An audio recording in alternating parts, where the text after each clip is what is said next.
নমস্কার বন্ধুরা, আমি কুকিং সুমিত্রা থেকে বলছি। বন্ধুদের সবাইকে স্বাগত জানাচ্ছি। আজ বন্ধুদের সাথে শেয়ার করলাম ছোট থেকে বড়দের জন্য মিল্ক কেক। বাচ্চারা তো দুধ খেতে চায় না, তাই আমি বাচ্চাদের থেকে বড় পর্যন্ত আমি মিল্ক কেক নিয়ে হাজির হলাম। এখানে আমি কড়াইতে 1 কাপ চিনি দিয়ে ক্যারামেল করে নেব। দেখো যেন ক্যারামেলটি না পুড়ে যায়।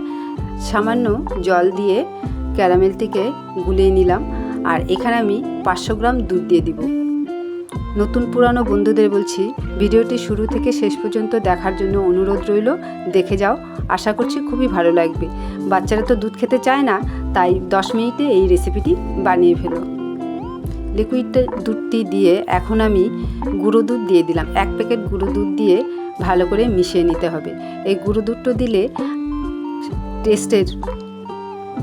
রেসিপিটির টেস্টটা খুব বেড়ে যাবে আর দুধটাও ঘন যাবে। এইভাবে কম হিটে আমি জাল দিতে থাকবো। এখানে আমি ঘরের পাতার টক দই 2 চামচ দিয়ে দিলাম, দিয়ে ভালো করে মিশিয়ে নিতে হবে। দেখো বন্ধুরা, দুধটি ক্ষীর হয়ে আসছে। এইভাবে ক্ষীর করে নিতে হবে। এখন এখানে কয়েকটি কিশমিশ দিয়ে দিলাম। কিশমিশটা দিলে আরও খেতে ভালো লাগবে। এখানে 1 চামচ ঘি দিয়ে দেব। আর আমি আগেই তোমাদের বলতে পারিনি, এলাচ গুঁড়ো দিয়ে দিয়েছি। এদিকে ক্ষীরটি ঠান্ডা হতে থাকুক। অপরদিকে একটি বক্সে আমি বাটার পেপারে কিছু ঘি লাগিয়ে ওই দুধ ক্ষীরগুলি ভালো করে দিয়ে দেব, দিয়ে সমানভাবে লাগিয়ে দেব। আর কিছু কাজু গুঁড়ো আমি দিয়ে দিলাম। তারপরে আবার দুধ ক্ষীর দিয়ে এইভাবে সমান করে দিতে হবে। বন্ধুরা, বাচ্চারা তো খুব বায়না করে দুধ খাওয়া নিয়ে। যখন বায়না করবে তখনই এই চকলেট মিল্ক কেকটি 10 মিনিটে বানিয়ে দিতে পারবে। ঘরে সামান্য দুধ আর কাজু থাকলেই যথেষ্ট। এখনকার বাচ্চারা তো দুধ খেতেই চায় না।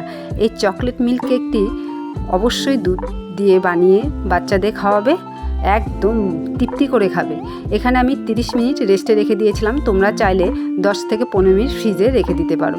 এখন আমি বক্সটি উল্টো করে এখানে বাটার পেপারটি আস্তে আস্তে উঠিয়ে এখন ছুরি দিয়ে কেটে নেব। আর ওপরে কিছু ড্রাই ফ্রুটস আর টুটি ফুটি দিয়ে সাজিয়ে দেব। তাহলে বাচ্চাদের খুবই পছন্দ হবে, দেখলেই খেতে যাবে। আর বন্ধুরা, অবশ্যই বাড়িতে একদিন তৈরি করে বাচ্চা থেকে বড়দের খাওয়াবে, তারা খুব মজা করে খাবে। নতুন পুরানো বন্ধুদের বলছি, অবশ্যই আমার চ্যানেলটিকে সাবস্ক্রাইব করে আমার পাশে থাকবে। আর পুরানো বন্ধুদের বলছি, আমার চ্যানেলটিকে এইভাবে পাশে থেকে আমাকে উৎসাহ করে দিও। আমি নতুন নতুন ভিডিও তোমাদের কাছে পৌঁছে দেব। আর চ্যানেলটিকে অবশ্যই সাবস্ক্রাইব করে রেখো। আর বেশি বেশি করে আপনজনদের সাথে শেয়ার করে দিও। আমি ছুরি দিয়ে এইভাবে কেটে দেখাচ্ছি তোমরা পছন্দ মতো সাইজ করে কেটে নিও। বন্ধুদের বলছি, শুধু ভিডিওটি দেখে যেও না, অবশ্যই একটি লাইক করে দিও। আর একটি মিষ্টি কমেন্টে তোমাদের একটি মিষ্টি কমেন্টে আমার ভিডিওর উৎসাহটা বেড়ে যাবে। এই মিল্ক চকলেট কেকটি খেতে কিন্তু অসাধারণ লাগে। বাচ্চারা খুবই পছন্দ করবে, খেতেই যাবে। বাড়িতে অবশ্যই একদিন তৈরি করে খাওয়াবে। আমি আবার পরে ভিডিও নিয়ে চলে আসব তোমাদের কাছে। ততক্ষণে ভালো থেকো, সুস্থ থেকো।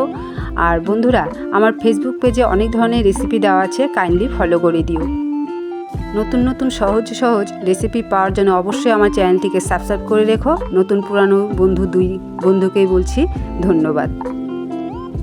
তার মানে বন্ধুদের সাথে আজ শেয়ার করলাম মিল্ক চকলেট কেক।